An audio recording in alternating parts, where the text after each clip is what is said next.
Podemos definir una señal como una representación del comportamiento de alguna variable física. Ejemplo de variables físicas, pues tenemos varios. Temperatura, intensidad de luz, presión, sonido. Bien, aquí hay algo que es importante destacar. Cuando hablamos de comportamiento de una variable física, este comportamiento normalmente se mide o se registra respecto de alguna otra variable de referencia. Esta variable suele ser el tiempo, pero no necesariamente tiene que ser así. Esta variable de referencia puede ser el tiempo, pero también puede ser alguna variable en el espacio o cualesquier otra variable. A pesar de que esta variable de referencia puede ser cualesquier variable, por convención solemos usar como variable de referencia al tiempo, de manera que se suele decir que una señal representa la variación o el comportamiento de una variable física respecto del tiempo.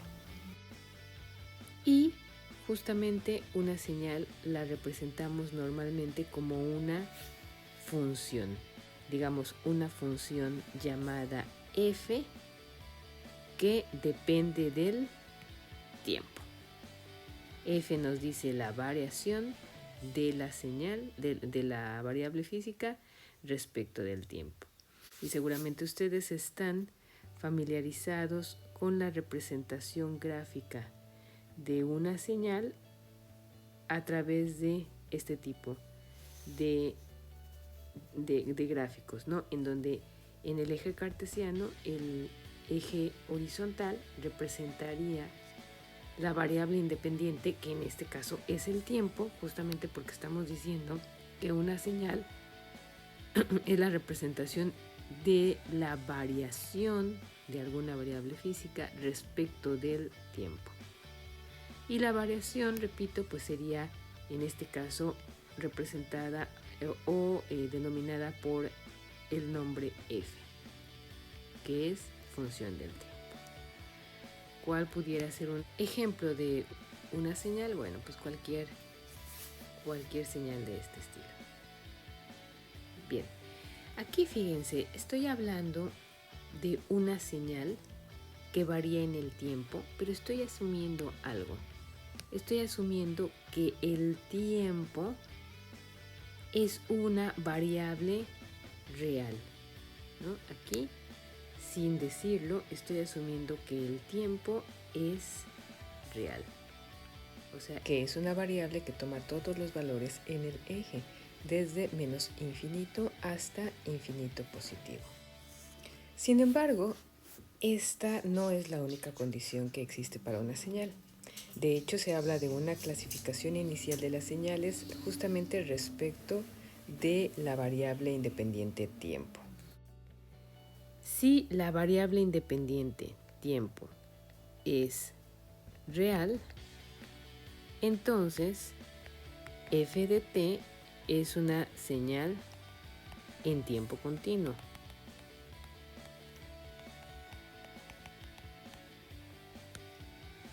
Si una señal no está definida para todo el eje t, sino solamente está definida para un cierto subconjunto de ese conjunto de los números reales, se suele decir que esa señal es una señal en tiempo discreto.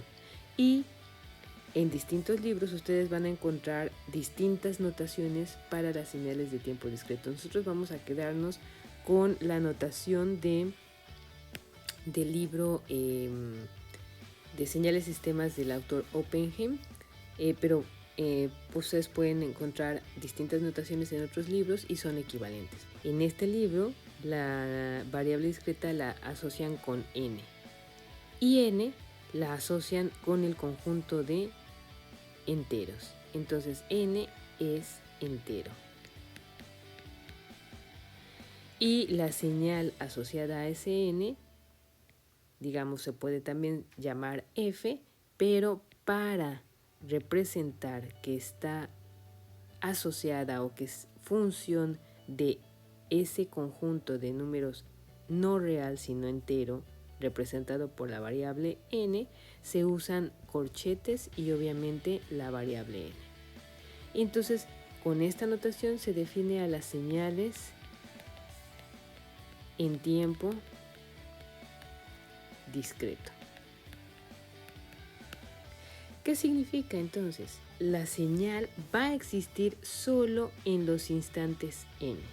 No va a tomar todos los valores del eje desde menos infinito hasta infinito, sino que solamente va a tomar un subconjunto de estos valores, en este caso asociado ese subconjunto a los valores enteros.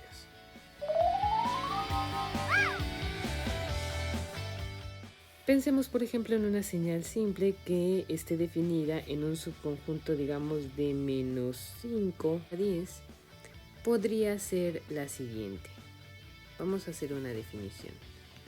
F de n es igual a 1 para n mayor o igual que menos 5 y menor que 0. 2 para n mayor o igual que 0 y menor, por ejemplo, a 7, ¿no? Y que está definida con un valor de menos 1 para n mayor o igual que 7 y menor o igual que 10. 0 para n distinto, ¿no? O para otro caso. Otro tipo de definición equivalente para esta señal sería tal cual el listado de los valores, ¿no? Como un conjunto de valores. En este caso es fácil hacerlo así porque es una señal pequeña. Estoy haciendo el listado de los valores de la función distintos de 0. Y para ubicarlos en el eje temporal se suele poner simplemente una flechita en donde iría el origen, es decir, una flechita aquí. Esta sería una notación para representar a la función f de n, que está definida en el intervalo de menos 5 a 10 con estos valores, y en donde el valor en el origen, o sea, donde n vale igual a 0, está marcado con esta flechita. Estas dos definiciones son equivalentes, ¿no? Esta equivale a esta. Si nosotros graficamos estos valores, ¿cómo quedaría? Si se fijan, este 1 sería un puntito situado en amplitud 1 en el instante menos 5. Esto sería este valor 1. El siguiente valor 1 sería también en el instante menos 4 con amplitud 1. Y así podría ir trazando la gráfica. Ojo, aquí hace falta mencionar varias cosas. Primero, en esta gráfica estoy asumiendo, sin ponerlo, que la f de n es 0 para todos los valores de n que no han sido considerados de manera directa. Si nosotros lo queremos poner directamente en la gráfica, querría decir que todos los valores de n para los cuales no se ha puesto la gráfica ya, estaría con valores de f de n igual a 0. Y para indicar que esto continúa así hasta el más infinito o el menos infinito, se suelen poner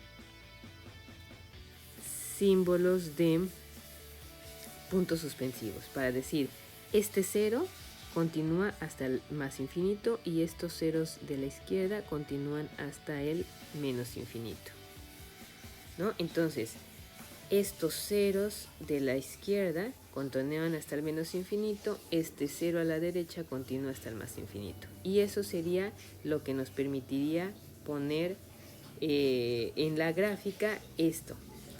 No siempre se pone, ¿no? Normalmente nosotros podemos encontrar distintas fuentes bibliográficas en donde ya estos detalles ya no aparecen y entonces simplemente se obvia, ¿no? Esto se obvia, es decir, aunque no aparece gráficamente, es obvio que simplemente si no se dibuja en la gráfica corresponde a un 0.